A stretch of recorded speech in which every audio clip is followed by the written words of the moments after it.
خيركم من تعلم القرآن وعلمه تم میں بہترین شخص وہ ہے جو قرآن سیکھے اور سکھائے۔ السلام علیکم ورحمۃ اللہ وبرکاتہ۔ الحمد للہ رب العالمین والعاقبۃ للمتقین والصلاة والسلام علی سید الانبیاء والمرسلین، اما بعد فاعوذ باللہ من الشیطان الرجیم، بسم اللہ الرحمن الرحیم۔ اللہم اجعل القرآن ربیع قلبی ونور صدری وجلاء حزنی وذہاب حجی وغمبی، اللہم ایدنا بروح القدس، اللہم بارک لنا فی اوقاتنا۔ امید ہے کہ انشاءاللہ تعالی تمام اسٹوڈنٹس بخیر وعافیت ہوں گے اور ایمان کی بہترین حالتوں میں ہوں گے اور آج کی کلاس کے لیے تیار ہوں گے۔ آج ہم انشاءاللہ تعالی سورۃ البقرہ کی آیت نمبر 24 دیکھیں گے۔ اعوذ باللہ من الشیطان الرجیم، بسم اللہ الرحمن الرحیم۔ میرے ساتھ پریکٹس کیجیے۔ فَإِلَّمْ فَإِلَّمْ نون کی آواز بالکل اسکپ کریں گے ہم یہاں پہ۔ فَإِلَّمْ تَفْعَلُوا، یہاں پہ آپ نے تف فا کے پر آواز کو ہلانا نہیں ہے۔ اگین پڑھیے، تَفْعَلُوا وَلَا، یہاں پہ نون کے اوپر آپ نے اسٹریس نہیں دینا، نمبر 1۔ نمبر 2، آپ نے آواز کا اظہار نہیں کرنا، وَلَن اس طرح سے نہیں، وَلَا تَفْعَلُوا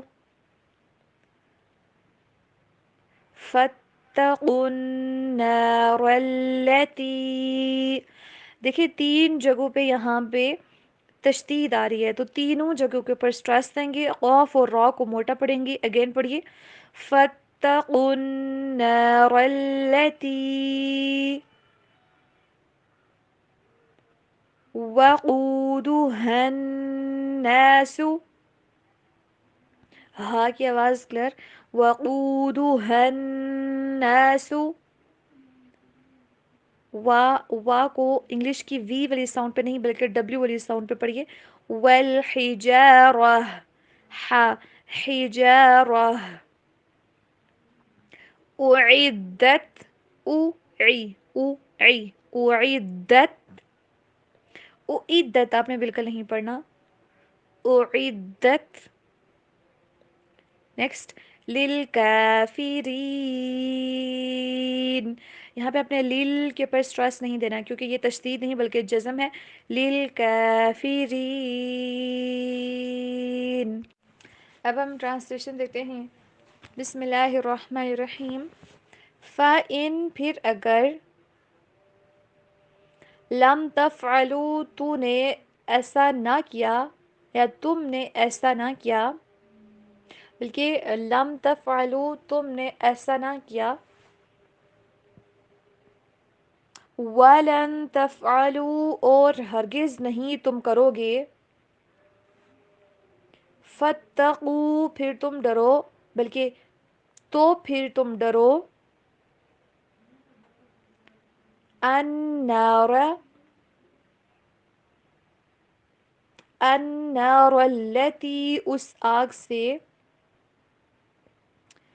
وقودها الناس جس کا ایندھن لوگ ہیں،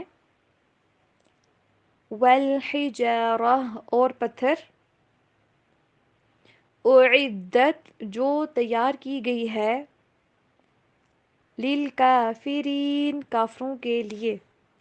اس سے پہلے ہم ایک چیلنج کے بارے میں دیکھ رہے تھے کہ اللہ سبحانہ وتعالیٰ نے چیلنج کیا کہ اگر کسی انسان کو کسی بھی قسم کا کوئی شک ہے اس کتاب کے اللہ سبحانہ وتعالیٰ کی طرف سے ہونے میں، تو آپ ایک کام کیجئے کہ آپ بھی اس جیسی کتاب کوئی بنا کے دکھائیے، لا کے دکھائیے، کتاب نہیں بلکہ ایک صورت، اور اللہ کے علاوہ آپ کے جتنے بھی ہیلپرز ہیں آپ ان کو بلا لیجئے، اللہ کی سپورٹ تمہارے ساتھ نہیں ہوگی۔ تو اللہ سبحانہ وتعالیٰ نے یہاں پہ اس کا جواب بھی دے دیا کہ تم اگر ایسا تم نہ کر سکے، اور یقیناً ہوگا ایسا ہی کہ تم ایسا نہیں کر پاؤ گے، تو تمہیں اس آگ سے ڈرنا چاہیے جس کا ایندھن انسان اور پتھر ہوں گے، یعنی کہ جس کو انسانوں اور پتھروں کے ساتھ بھڑکایا جائے گا۔ نبی کریم صلی اللہ علیہ وآلہ وسلم نے فرمایا کہ جو تمہاری دنیا کی آگ ہے نا، یہ جہنم کی آگ کے 70 حصوں میں سے ایک حصہ ہے۔ ابھی جو 70 حصے آگ زیادہ ہے اس کا کیا حال ہوگا؟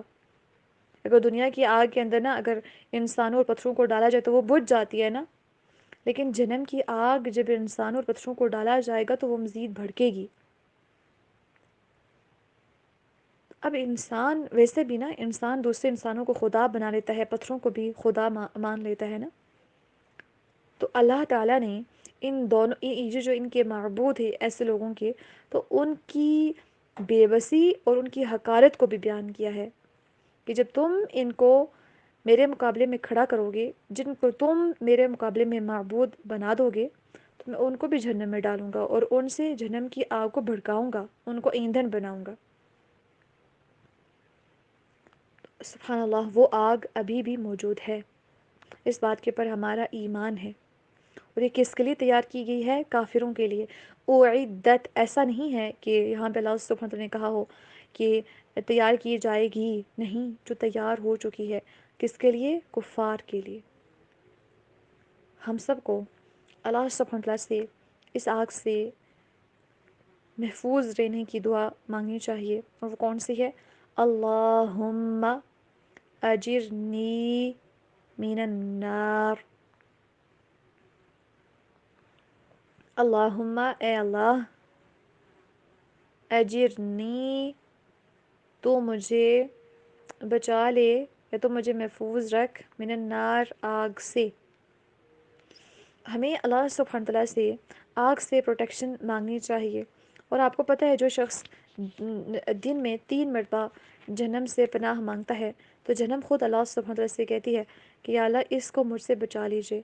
تو دن میں 3 مرتبہ لازمی اس چیز کو اپنائیے، 3 مرتبہ جنت سے اللہ سبحانہ تعالیٰ کا سوال کیجئے، اور 3 مرتبہ جہنم کی آگ سے انسان پناہ مانگے۔ اب اللہ سبحانہ وتعالیٰ کے ساتھ جو انسان چیلنج کرتا ہے یا پھر کسی بھی قسم کے شکوک و شبہات میں مبتلا ہوتا ہے کہ اللہ کہاں ہے، یہ اللہ کا کلام ہے یا نہیں، یا قرآن کی ایک سنگل آیت پڑھ کے آپ کو لگے کہ آپ کو شک ہو رہا ہے، تو ایک دم سے اس آیت کو یاد کیجئے کہ یا اللہ، آپ نے جو میرے ذہن میں شیطان نے وسوسہ ڈالا ہے، مجھے اس سے اور شیطان دونوں سے مجھے پناہ دے دیجئے، اور مجھے اس بارے میں کوئی بھی شک نہیں ہے، بے شک یہ کتاب آپ کی طرف سے ہی ہے، اور اگر میں نے اس میں شکوک و شبہات کا اظہار کیا تو اس کے بعد کیا ہوگا کہ ایسی آگ میرے تیار کی گئی ہے جس کو پھر مجھ سے ہی بھڑکایا جائے گا، اور میرے ساتھ پتھروں کے ساتھ۔ تو اللہ سبحانہ تعالیٰ ہم سب کو قرآن کو حق ماننے کی اور اس کو حق پہچاننے کی اور اس کے پر عمل کرنے کی توفیق عطا فرمائیں۔ اللہ سبحانہ تعالیٰ سے دعا ہے کہ اللہ سبحانہ تعالیٰ حق کو، سچ کو ہمارے پر واضح کر دیں، اور ہمارے لیے حق والے راستے کو چننا آسان کر دیں، اور باطل راستوں کے پر چلنا ہمارے لیے دشوار کر دیں۔ اللہ سبحانہ تعالیٰ ہم سب کو باعمل انسان بنائیں۔ آمین ثم آمین۔ السلام علیکم ورحمۃ اللہ وبرکاتہ۔ سبحانک اللہم وبحمدک، نشہد ان لا الہ الا انت، نستغفرک ونتوب الیک۔ السلام علیکم ورحمۃ اللہ وبرکاتہ۔ اسلام کا جواب دینا حق ہے دوسرے مسلمان کا۔